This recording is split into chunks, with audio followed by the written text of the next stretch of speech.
Hello friends, स्वागत है आपका हमारे यूट्यूब चैनल लर्न विद मुस्कान पर। अगर आपने अभी तक हमारे चैनल को सब्सक्राइब नहीं किया है तो प्लीज़ सब्सक्राइब कर लीजिए ताकि हमारे वीडियो के हर नोटिफिकेशन आपको सबसे पहले मिले। सबसे पहले तो थैंक यू सो मच हमारे चैनल के साथ जुड़ने के लिए, हमें इतना सपोर्ट करने के लिए। My name is Muskan Sahu. I have qualified JRF in 2020 with 99.73 percentile. I have qualified only NET 2 times in June 2019 and December 2019. I have completed my MCOM in 2020 from Mahatma Gandhi Kashi Vidyapith university. तो चलिए स्टार्ट करते हैं। जैसे कि आप जानते हैं हम लिवरेज एनालिसिस स्टार्ट किए हैं, एक वीडियो इस पे बना चुकी हूँ इंट्रोडक्शन की, जिसमें मैं डिस्कस की थी लिवरेज क्या होती है, लेवरेज होती क्या है, कैसे कैलकुलेट वगैरह की जाती है, वो आज हम देखेंगे। देखिए एनालिसिस ऑफ लिवरेज में हम क्या पढ़े थे, business risk, financial risk and type of risk, cost पढ़े थे, कितने तरह की कॉस्ट इसमें हम पढ़ते हैं, दो तरह की, एक ऑपरेटिंग कॉस्ट, एक फाइनेंशियल कॉस्ट। ऑपरेटिंग में वेरिएबल कॉस्ट, फिक्स्ड कॉस्ट। फिर उसके बाद ये देखे थे हम क्या कि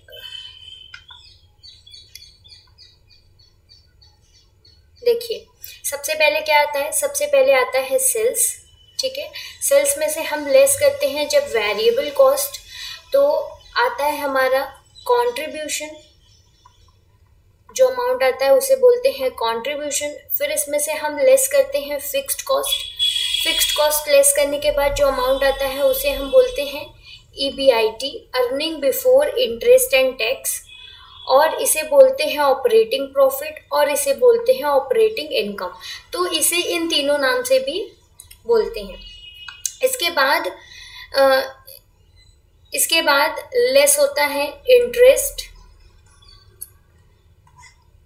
तो आता है अर्निंग बिफोर टैक्स। फिर इसमें से माइनस करते हैं टैक्स, देन आता है टैक्स माइनस करने के बाद जो अमाउंट आता है वो आता है earning after interest and tax. अगर प्रेफरेंस डिविडेंड है तो इसमें से प्रेफरेंस डिविडेंड भी माइनस करते हैं। प्रेफरेंस डिविडेंड माइनस करने के बाद जो अमाउंट बचता है वो पूरा का पूरा अर्निंग किसके लिए होता है, शेयर इक्विटी शेयर होल्डर्स के लिए होता है, earning for equity share holders. अब इसमें से इक्विटी शेयर होल्डर्स का डिविडेंड डिस्ट्रीब्यूट किया जाता है। तो ये प्रोसेस होता है, इसके थ्रू हम contribution, EBIT, EBT, EIT and earning for equity share holders निकालते हैं। इसी के थ्रू हम EPS भी निकालते हैं। जैसे ये क्या है, ये है whole earning for equity share holders. ठीक है, तो जब हम पूरा earning for equity share holders को डिवाइड करेंगे number of equity share holders से, number of equity share holders जब हम डिवाइड करेंगे तो आ जाएगा क्या, EPS, अर्निंग पर शेयर। ठीक है, ये किसका फॉर्मूला है, अर्निंग पर शेयर। जब हम टोटल अर्निंग को डिवाइड कर देंगे number of equity share holder से तो क्या आ जाएगा, EPS। इस तरीके से हम निकालते हैं contribution, EBIT, EBT, then EAT, then EPS, इस तरीके से निकालते हैं। ठीक है, तो लास्ट वीडियो में हम यही देखे थे। फिर उसके बाद एग्जाम्पल के थ्रू हम आपको समझाए थे कि क्या होती है लेवरेज। जब लेवरेज ज़्यादा होती है तो कंपनी के पास ज़्यादा रिस्क होता है, साथ में ज़्यादा एडवांटेज भी होता है। लेवरेज में हम क्या बताए थे, लेवरेज क्या होता है, चांस ऑफ गेटिंग एडवांटेज और डिसएडवांटेज ऑफ फिक्स्ड कॉस्ट। तो आज हम क्या पढ़ेंगे, आज हम पढ़ेंगे लेवरेज कि कितने टाइप होते हैं। लेवरेज के 3 टाइप होते हैं, एक होता है ऑपरेटिंग लेवरेज, एक फाइनेंशियल लेवरेज, एक कंबाइंड लेवरेज। आज हम पढ़ेंगे ऑपरेटिंग लेवरेज। क्या होता है ये ऑपरेटिंग लेवरेज, देखिए लेवरेज क्या होता है, लेवरेज क्या होता है, चांस ऑफ गेटिंग एडवांटेज और डिसएडवांटेज ऑफ फिक्स्ड कॉस्ट। जिस कंपनी के पास फिक्स्ड कॉस्ट है उस कंपनी में क्या है, लेवरेज है। क्यों, क्योंकि उस कंपनी के पास चांस है कि वो उस फिक्स्ड कॉस्ट का एडवांटेज ले सके। कैसे? अगर प्रॉफिट में है कंपनी, अगर कंपनी अच्छा खासा प्रॉफिट कमा रही है, कंपनी का सेल्स इंक्रीज हो रहा है, तो कंपनी क्या करेगी? उस फिक्स्ड कॉस्ट का एडवांटेज लेगी। जैसे फिक्स्ड कॉस्ट है 20,000, तो कंपनी को सिर्फ और सिर्फ इतना ही पैसा देना है, 20,000 ही देना है। ठीक है, इसकी वजह से क्या होगा? सेल्स इंक्रीज करने की वजह से ईबीआईटी भी इंक्रीज होगा, वो भी बहुत ज़्यादा इंक्रीज होगा अगर फिक्स्ड कॉस्ट ज़्यादा है तो। लेकिन अगर फिक्स्ड कॉस्ट ज़्यादा है और कंपनी का सेल्स डिक्रीज हो रहा है, तो जिस प्रपोर्शन में सेल्स डिक्रीज हो रहा है उससे ज़्यादा ईबीआईटी डिक्रीज हो जाता है। ठीक है, तो फिक्स्ड कॉस्ट रहने की वजह से कंपनी में एडवांटेज भी है, साथ में डिसएडवांटेज भी है। इसे क्या बोलते हैं? लेवरेज। अब ऑपरेटिंग लेवरेज क्या है? जब हम ऑपरेटिंग फिक्स्ड कॉस्ट की बात करें, ऑपरेटिंग लेवरेज मीन्स क्या? चांस ऑफ गेटिंग एडवांटेज और disadvantage of operating fixed cost. Operating fixed cost, जो बिजनेस के ऑपरेशन के लिए फिक्स्ड कॉस्ट इनकर होते हैं, उन्हें अगर वो है फर्म में, ठीक है, जो बिजनेस के ऑपरेशन के लिए यूज होते हैं फिक्स्ड कॉस्ट, अगर वो बिजनेस में है, तो इसका मतलब कंपनी के पास क्या है? ऑपरेटिंग लेवरेज है। क्यों? क्योंकि कंपनी के पास चांस है उस फिक्स्ड कॉस्ट से एडवांटेज और डिसएडवांटेज लेने का। अगर कंपनी एडवांटेज नहीं लेगी तो कंपनी को डिसएडवांटेज मिलेगा। ठीक है, अगर कंपनी में फिक्स्ड कॉस्ट है तो कंपनी के पास क्या है? रिस्क भी है। अगर ऑपरेटिंग फिक्स्ड कॉस्ट है तो कंपनी के पास बिजनेस रिस्क है। कंपनी के पास क्या है? बिजनेस रिस्क है, ऑपरेशन रिलेटेड रिस्क है। ठीक है, अगर आइए देखते हैं, देखिए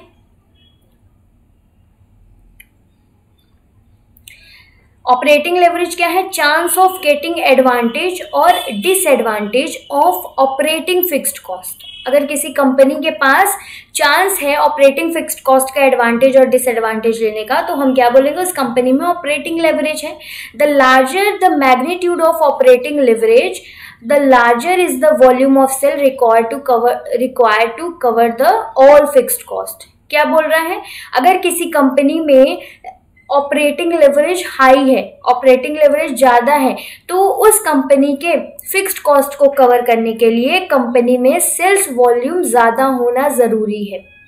ठीक है, अगर कंपनी में ऑपरेटिंग लेवरेज हाई है, इसका मतलब क्या है? कंपनी के पास high chance of getting advantage और डिसएडवांटेज ऑफ फिक्स्ड कॉस्ट। मतलब कंपनी में हाई फिक्स्ड कॉस्ट है, कंपनी के पास क्या है? High fixed cost. अगर कंपनी में हाई फिक्स्ड कॉस्ट है तो कंपनी की सेल्स वॉल्यूम क्या होनी चाहिए? हाई होनी चाहिए। जब कंपनी की सेल्स वॉल्यूम हाई होगी तभी तो वो ये हाई फिक्स्ड कॉस्ट को कवर कर पाएगी। अगर कंपनी की सेल्स हाई नहीं होगी, सेल्स ग्रेटर नहीं होगी, तो कंपनी कैसे इस फिक्स्ड कॉस्ट को कवर कर पाएगी?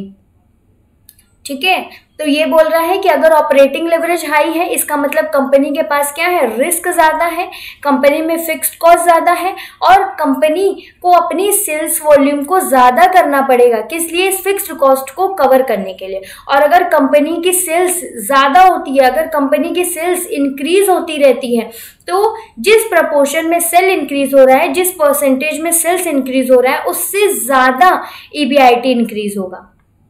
ठीक है, ग्रेटर परसेंटेज में इंक्रीज होगा EBIT in case of high leverage. Operating leverage is associated with the operating risk. Operating leverage किससे एसोसिएट करता है? ऑपरेटिंग रिस्क से, बिजनेस रिस्क से। The higher the fixed operating cost, अगर फिक्स्ड ऑपरेटिंग कॉस्ट हायर है, the higher the firm's operating leverage, firm की operating leverage क्या होगी? हाई होगी। एंड इट्स ऑपरेटिंग रिस्क, और कंपनी का रिस्क भी हाई होगा। Operating risk is the degree of uncertainty that the firm has faced in meeting the fixed operating cost where there is variability of EBIT. ये क्या बोल रहा है? अगर किसी कंपनी में ऑपरेटिंग रिस्क है, इसका मतलब कंपनी के पास रिस्क है किसका? फिक्स्ड कॉस्ट का रिस्क है, और कंपनी को इस फिक्स्ड कॉस्ट के रिस्क को अपना सेल्स इंक्रीज करके, अपनी ईबीआईटी इंक्रीज करके कवर करना पड़ेगा। ठीक है, तो ये this is all about operating leverage. Operating leverage का थियोरेटिकल पोर्शन हम कवर कर दिए। अगर ये लेवरेज वाला वीडियो नहीं देखे हैं तो वो देख लीजिए पहले, तो बहुत इजी हो जाएगा समझना। ऑपरेटिंग लेवरेज सिंपल सा याद रखिए, किसी कंपनी के पास अगर चांस है ऑपरेटिंग फिक्स्ड कॉस्ट का एडवांटेज और डिसएडवांटेज लेने का, तो हम क्या बोलेंगे? उस कंपनी में ऑपरेटिंग लेवरेज है। ठीक है, आइए देखते हैं आगे। देखिए डिग्री ऑफ ऑपरेटिंग लेवरेज। अब डिग्री ऑफ ऑपरेटिंग लेवरेज क्यों निकालते हैं? डिग्री ऑफ ऑपरेटिंग लेवरेज निकालते हैं मेजर करने के लिए। क्या मेजर करने के लिए? कि एक वेरिएबल में चेंज होने की वजह से दूसरे वेरिएबल पे उसका क्या इफेक्ट पड़ रहा है। ठीक है, ये भी बोल सकते हैं हम। और डिग्री ऑफ ऑपरेटिंग लेवरेज क्या मेजर करता है? It major the impact of fixed cost. It major the impact of fixed cost. ये मेजर करता है फिक्स्ड कॉस्ट के इम्पैक्ट को, कि कंपनी में फिक्स्ड कॉस्ट का इम्पैक्ट कितना है। अगर कंपनी में फिक्स्ड कॉस्ट का इम्पैक्ट हाई है, मतलब कंपनी में फिक्स्ड कॉस्ट हाई है, तो कंपनी की लेवरेज क्या होगी? हाई होगी। अगर कंपनी में फिक्स्ड कॉस्ट कम है, मतलब कंपनी में फिक्स्ड कॉस्ट का इम्पैक्ट कम है, और जब फिक्स्ड कॉस्ट का इम्पैक्ट कम होगा तो कंपनी में लेवरेज भी कम होगी। देखिए earning before interest and tax EBIT changes with increase और decrease in the sales volume. जैसे जैसे सेल्स वॉल्यूम में इंक्रीज डिक्रीज होता है, वैसे वैसे EBIT में भी इंक्रीज डिक्रीज होता है, चेंजेस होता है। Operating leverage is used to measure the effect of variation in sales volume on the level of EBIT। Operating leverage क्या मेजर करता है? डिग्री ऑफ ऑपरेटिंग लेवरेज क्या मेजर करता है? ये मेजर करता है कि सेल्स वॉल्यूम में चेंज होने पर EBIT पे उसका क्या इफेक्ट पड़ रहा है। ठीक है, यही हम मेजर करने के लिए डिग्री ऑफ ऑपरेटिंग लेवरेज निकालते हैं। ठीक है, डिग्री ऑफ ऑपरेटिंग लेवरेज, इसे क्या बोलते हैं? डॉल। हम डॉल क्यों निकालते हैं? हम डॉल किस लिए निकालते हैं? हम डॉल मेजर करने के लिए निकालते हैं कि अगर हम सेल्स वॉल्यूम में कोई चेंजेस करें तो उसका हमारे EBIT पे क्या इफेक्ट पड़ेगा। अगर हम सेल्स में 50% से चेंज कर रहे हैं तो EBIT में जितने परसेंट से चेंज हो रहा है वो इसका कितना है। अगर ऑपरेटिंग लेवरेज हमारा 1 आ गया, इसका मतलब कंपनी में कोई लेवरेज नहीं है। मतलब जितना हम सेल्स में चेंज कर रहे हैं उतना ही EBIT में चेंज हो रहा है, तो इसका मतलब कंपनी में कोई भी ऑपरेटिंग लेवरेज नहीं है। ठीक है, इसका 2 फॉर्मूला है। देखिए degree of operating leverage,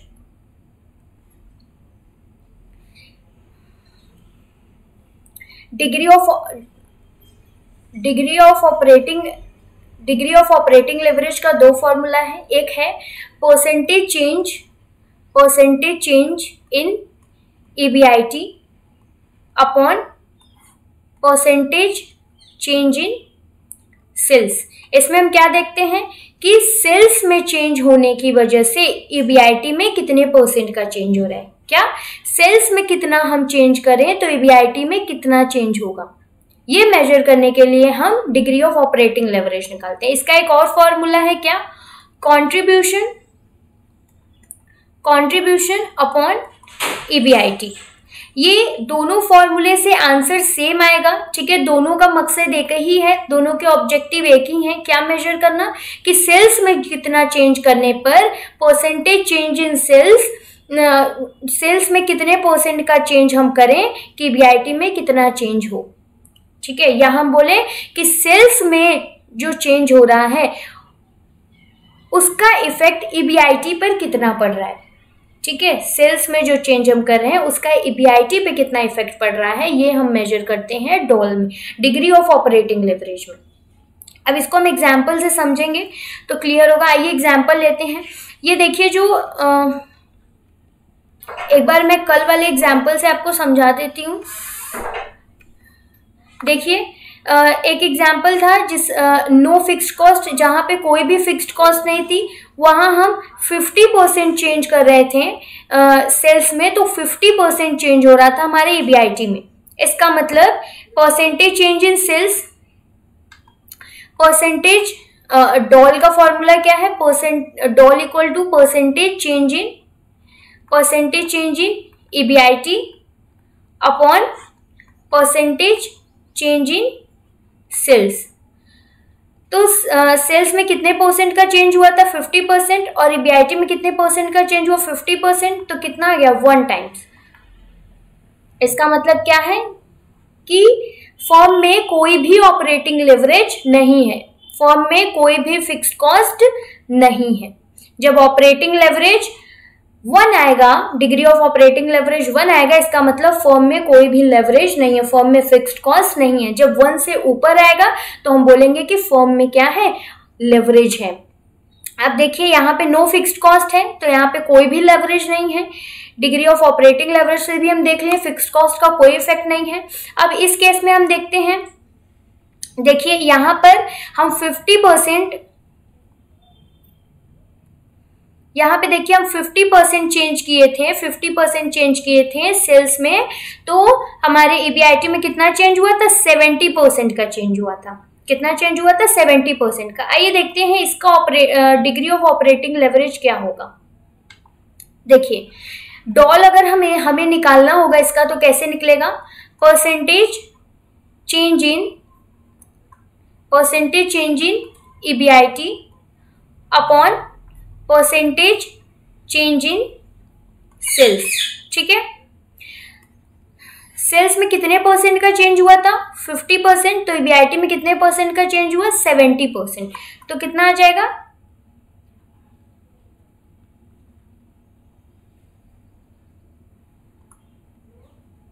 1.4 times.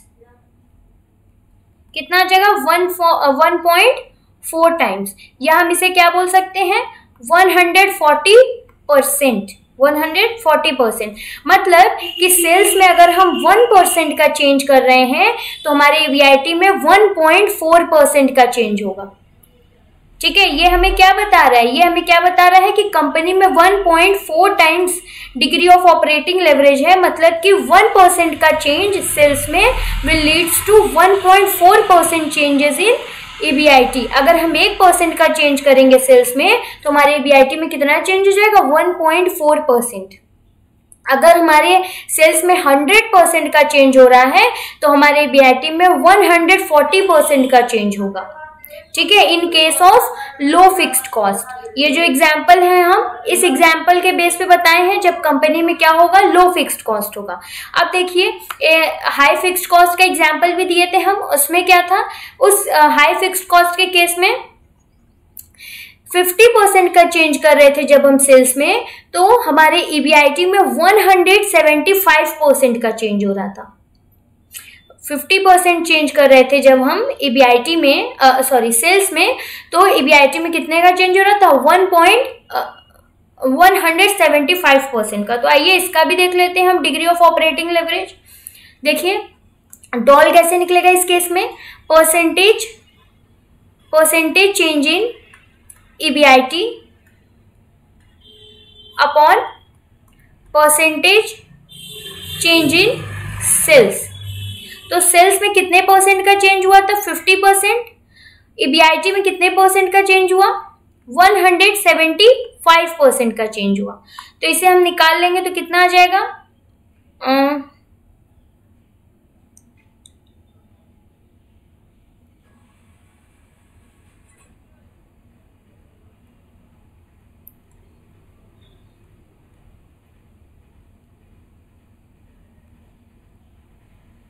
3.5 times.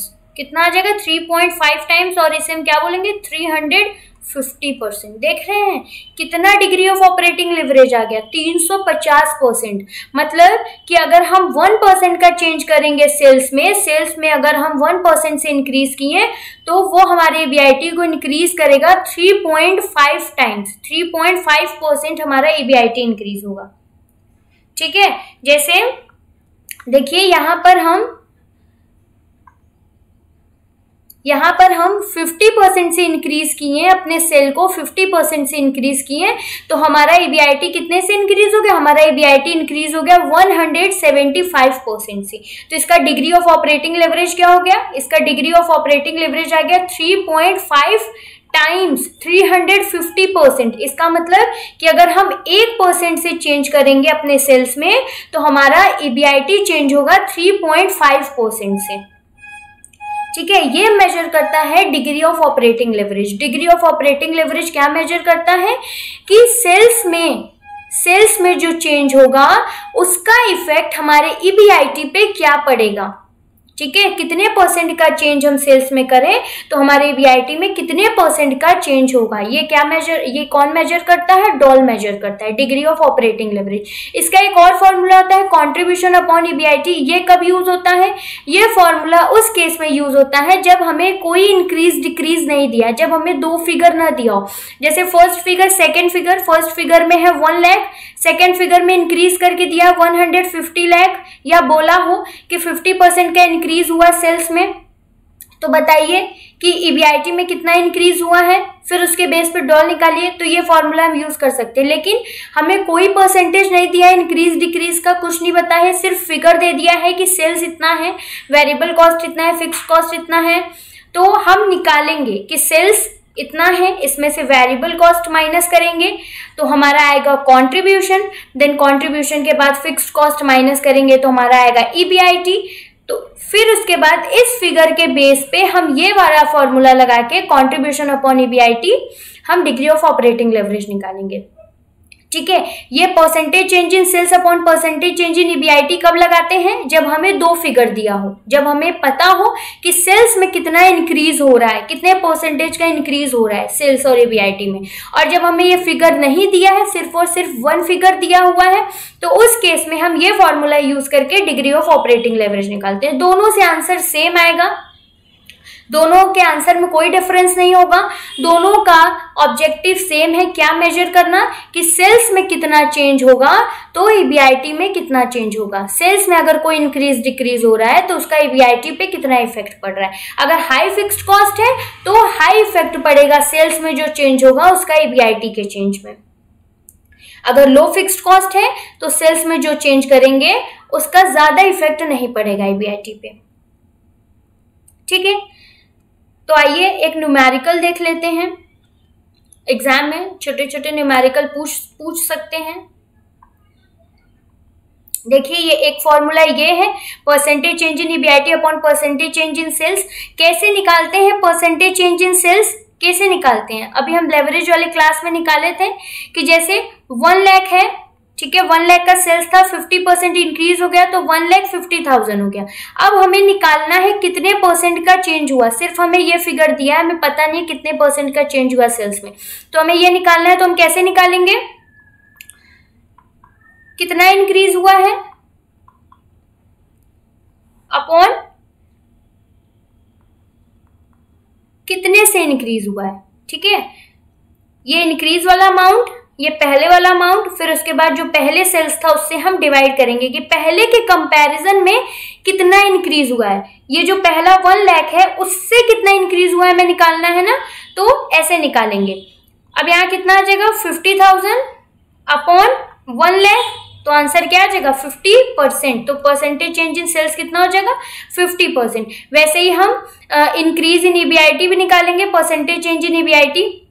Percentage change in EBIT कैसे निकलेगा, पहले हम देखेंगे कि इंक्रीज इन ईबीआईटी में कितना इंक्रीज हुआ, अपॉन में जो पहले वाला फिगर था जिसमें इंक्रीज हुआ है वो वाला ईबीआईटी हम नीचे लिखेंगे। ठीक है, ऐसे हम निकाल लेंगे percentage change in EBIT upon percentage change in sales. उसके बाद ये सेकेंड फॉर्मूला है कंट्रीब्यूशन अपॉन ईबीआईटी, ये भी हम यूज कर सकते हैं, ये भी यूज कर सकते हैं, दोनों यूज कर सकते हैं हम। फॉर्मूला याद रखिएगा, फॉर्मूला एग्जाम में पूछता है। छोटा सा क्वेश्चन देख लेते हैं। देखिए देयर आर 2 कंपनीज, 2 कंपनीज हैं ए और B. The volume of production in each company में जो वॉल्यूम ऑफ प्रोडक्शन है जो वो प्रोड्यूस कर रही है, वो कितना प्रोड्यूस कर रही है 50,000। दोनों कंपनी 50,000 प्रोड्यूस कर रही है। प्राइस पर यूनिट कितना है 10 रुपीज है। ठीक है, 10 रुपीज प्राइस है। The variable cost of per unit, variable cost कितना है 4 रुपए पर यूनिट है। फिक्स्ड कॉस्ट 1 लाख है for company A and 2 lakh है for company B. Calculate the degree of operating leverage of each company. हर कंपनी का degree of operating leverage निकालना है हमें। तो कैसे निकलेगा, आउटपुट दिया है हमें, प्रोडक्शन आउटपुट दिया है 50 हजार यूनिट दोनों कंपनी प्रोड्यूस करेंगे। तो हम क्या बताए थे जब हम आपको लेवरेज पढ़ाए थे, तभी बताए थे कि इसमें क्या माना जाता है, जितना हम प्रोड्यूस करेंगे उतना पूरा का पूरा सेल हो जाएगा, क्योंकि ये हम एज्यूम करके चल रहे हैं कि फ्यूचर में हमें इतना सेल होगा, फ्यूचर में हमारा इतना वेरिएबल कॉस्ट आएगा, इतना फिक्स्ड कॉस्ट आएगा, ताकि उस बेस पे हम एक अंदाजा लगा सके कि हमें अपने बिजनेस के लिए कितने फंड की जरूरत है। ताकि हम उतना ही फंड प्रोक्योर कर सकें। ठीक है, तो आइए देखिए आउटपुट कितना है। आउटपुट 50,000 कंपनी है, 50,000 कंपनी बी का है। सेल प्राइस क्या है 10 rupees, 10 rupees per unit price है, इसका मतलब 10 रुपए पे बेचेगा। ठीक है, तो 10 रुपए पे बेचेगा तो सेल का पूरा अमाउंट कितना हो जाएगा सेल्स का 5 लाख। कंपनी ए के लिए 5 लाख सेल्स, कंपनी बी के लिए भी 5 लाख सेल्स। अब उसमें से हम माइनस करेंगे वेरिएबल कॉस्ट जो 4 रुपए पर यूनिट है, तो 50,000 के हिसाब से 4 रुपए पर यूनिट हम निकाल लेंगे तो कितना आएगा 50,000 यूनिट का वेरिएबल कॉस्ट आ जाएगा 2 लाख, यहाँ भी 2 लाख आ जाएगा। माइनस करने के बाद जो अमाउंट आएगा उसे हम क्या बोलेंगे कंट्रीब्यूशन। अब कंट्रीब्यूशन में से जब हम फिक्स्ड कॉस्ट माइनस करेंगे, कंपनी ए का फिक्स्ड कॉस्ट है 1 लाख, कंपनी बी का फिक्स्ड कॉस्ट है 2 लाख। जब हम माइनस करेंगे तो ऑपरेटिंग प्रॉफिट कितना आएगा 2 lakh for company A and 1 lakh for company B. ये क्या आ गया, ये आ गया आपका ऑपरेटिंग प्रॉफिट। अब देखिए इस केस में हमें 2 फिगर तो दिया नहीं है, हमें ये तो नहीं बताया है कि सेल्स में कितना इंक्रीज होगा, कितने परसेंट का इंक्रीज डिक्रीज होगा सेल्स में, तो ऐसा कुछ तो दिया नहीं है। तो हमें percentage change in EBIT upon percentage change in sales वाला फॉर्मूला लगाने की जरूरत नहीं है। जो सेकंड फॉर्मूला था डिग्री ऑफ ऑपरेटिंग लेवरेज निकालने का, क्या कंट्रीब्यूशन अपॉन ईबीआईटी और ऑपरेटिंग प्रॉफिट, ये फॉर्मूला लगा के हम ऑपरेटिंग लेवरेज निकालेंगे। देखिए कंट्रीब्यूशन कितना है 3 लाख कंट्रीब्यूशन है, ईबीआईटी कितना है 2 लाख, डिवाइड कर देंगे कितना गया 1.5 टाइम्स या 150% बोलिए।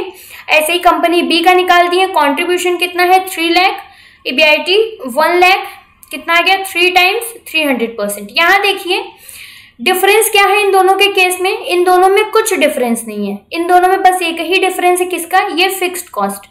यहाँ पे 2 लाख फिक्स्ड कॉस्ट है और यहाँ पे 1 लाख फिक्स्ड कॉस्ट है। सिर्फ और सिर्फ इस डिफरेंस की वजह से ऑपरेटिंग लेवरेज इनका 150% है और कंपनी बी का 300% है, जस्ट डबल। मतलब कंपनी ए अगर अपने सेल्स में चेंज करेगा तो उसका 1.5 टाइम्स चेंज होगा उसके ईबीआईटी में। अगर 1% का इंक्रीज हुआ सेल्स में तो ईबीआईटी में 1.5% का इंक्रीज होगा। अगर सेल्स में 1% का डिक्रीज हुआ तो ईबीआईटी में 1.5% का डिक्रीज होगा। तो कंपनी ए में रिस्क और बेनिफिट दोनों ही कंपनी बी के कंपैरिजन में कम है। अब यहाँ पे देखिए अगर यहाँ पे 1% से डिक्रीज होगा सेल्स तो ईबीआईटी कितने से डिक्रीज हो जाएगा 3% से डिक्रीज हो जाएगा, और अगर 1% से इंक्रीज होगा सेल्स तो ईबीआईटी कितने से इंक्रीज होगा 3% से इंक्रीज होगा। ठीक है, तो यहाँ पे रिस्क और बेनिफिट दोनों ही कंपनी ए के कंपैरिजन में ज्यादा है। तो इसलिए बोलते हैं कि जिस कंपनी में फिक्स्ड कॉस्ट होती है, जिस कंपनी में हाई फिक्स्ड कॉस्ट होती है, उस कंपनी के पास हाई रिस्क भी होता है, साथ में हाई एडवांटेज भी होता है। ठीक है, और जिस कंपनी में फिक्स्ड कॉस्ट है उस कंपनी के पास क्या है, चांस है। क्या चांस है, उस कंपनी के पास चांस है इस फिक्स्ड कॉस्ट का एडवांटेज भी लेने का और डिसएडवांटेज भी लेने का। अब कंपनी पे डिपेंड करता है कि कंपनी कैसे अपने सेल्स को मैनेज करती है, कैसे अपने सेल्स को इंक्रीज करती है ताकि उसका जो फिक्स्ड कॉस्ट है उसका वो एडवांटेज ले सके। अगर उसका सेल्स इंक्रीज हुआ कंपनी का तो इस फिक्स्ड कॉस्ट की वजह से कंपनी को क्या होगा, डिसएडवांटेज होगा। ठीक है, तो ये था ऑपरेटिंग लेवरेज। हम क्या पढ़े आज, ऑपरेटिंग लेवरेज। क्या होता है operating leverage? Operating leverage chance of getting advantage और disadvantage of operating fixed cost. ठीक है, जिस कंपनी के पास ऑपरेटिंग फिक्स्ड कॉस्ट का एडवांटेज और डिसएडवांटेज लेने का चांस है, हम क्या बोलेंगे, उस कंपनी के पास ऑपरेटिंग लेवरेज है। डिग्री ऑफ ऑपरेटिंग लेवरेज निकालने के 2 फॉर्मूला है। कौन कौन से फॉर्मूला? एक फॉर्मूला है percentage change in EBIT upon percentage change in sales. ठीक है, दूसरा फॉर्मूला क्या है? दूसरा फॉर्मूला है कंट्रीब्यूशन अपॉन ईबीआईटी। ईबीआईटी को और कितने नामों से जानते हैं? Operating profit, operating income. ठीक है, तो ये हम क्या पढ़े आज, हम क्या पढ़े, ऑपरेटिंग लेवरेज। ऑपरेटिंग लेवरेज का ये फॉर्मूला होता है, याद रखिएगा। Operating degree of operating leverage हम क्यों कैलकुलेट करते हैं, डॉल हम क्यों कैलकुलेट करते हैं? To measure the impact of fixed cost. Fixed cost का इम्पैक्ट देखने के लिए कि कंपनी में फिक्स्ड कॉस्ट का कितना इम्पैक्ट है। ठीक है, अगर ज्यादा इम्पैक्ट होगा तो जितना हम सेल्स इंक्रीज करेंगे उसका कई गुना हमारा EBIT इंक्रीज हो जाएगा। ठीक है, और डिग्री ऑफ ऑपरेटिंग लेवरेज हम क्यों निकालते हैं, क्यों कैलकुलेट करते हैं, क्यों कंप्यूट करते हैं? To measure the percentage change in to measure the effect of percentage change in sales on the percentage change in EBIT। Sales में चेंज का इफेक्ट देखने के लिए EBIT पे कि सेल्स में कितना चेंज हम करें कि EBIT में कितना चेंज होगा। परसेंटेज चेंज इन EBIT कितना इफेक्ट कर रहा है, परसेंटेज चेंज इन सेल्स कितना इफेक्ट कर रहा है परसेंटेज चेंज इन EBIT को, ये हम मेजर करते हैं डिग्री ऑफ ऑपरेटिंग लेवरेज में, डॉल में। अब उसके बाद हम क्या पढ़ेंगे, हम नेक्स्ट वीडियो में पढ़ेंगे degree of financial leverage. Degree of financial leverage हम इसके बाद नेक्स्ट वीडियो में पढ़ेंगे फाइनेंशियल लेवरेज। तो आज के लिए इतना ही। Thank you so much for watching my video. अच्छा लगा हो तो like and share and subscribe जरूर करिएगा। अगर आपने अभी तक हमारा टेलीग्राम चैनल नहीं ज्वाइन किया है तो ज्वाइन कर लीजिए। हमारा टेलीग्राम चैनल है लर्न विथ मुस्कान, जहां मैं अपने वीडियो के PDFs एंड क्विजेस शेयर करती हूँ, लाइव क्विज कराती हूँ, तो ज्वाइन कर लीजिए। एंड मिलते हैं नेक्स्ट वीडियो में नेक्स्ट कॉन्सेप्ट के साथ। कोई डाउट हो तो कमेंट बॉक्स में कमेंट करना मत भूलिएगा।